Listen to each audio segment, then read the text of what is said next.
Okay. ഒരു കാരണം അതാവാം. ഇത് പ്രാർത്ഥിക്കാനുള്ള കൃപ ദൈവം തന്നാലേ നമുക്ക് പ്രാർത്ഥിക്കാൻ പറ്റുള്ളൂ.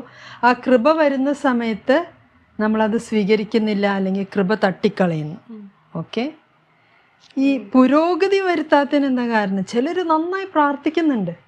പലരും എന്നോട് പറയാറുണ്ട്, നന്നായി പ്രാർത്ഥിക്കുന്നുണ്ട്, കൊന്ത ചൊല്ലി പ്രാർത്ഥിക്കുന്നുണ്ട് സിസ്റ്ററെ, ബൈബിൾ വായിക്കുന്നുണ്ട്, പ്രാർത്ഥിക്കുന്നുണ്ട്, എല്ലാം നടക്കുന്നുണ്ട്. പക്ഷെ ഉള്ളിലൊരു എക്സ്പീരിയൻസ് ഇല്ല, ഒരു അനുഭവമായി മാറുന്നില്ല, ഒരു താല്പര്യം തോന്നുന്നില്ല, എൻജോയ് ചെയ്യുന്നില്ല പ്രാർത്ഥിക്കുന്നത്. പ്രാർത്ഥിക്കാനുള്ള കൃപ കിട്ടി, അത് സ്വീകരിച്ച് പ്രാർത്ഥിക്കുന്നുണ്ട്.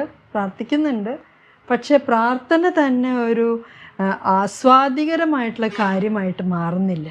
എന്തായിരിക്കും കാരണം?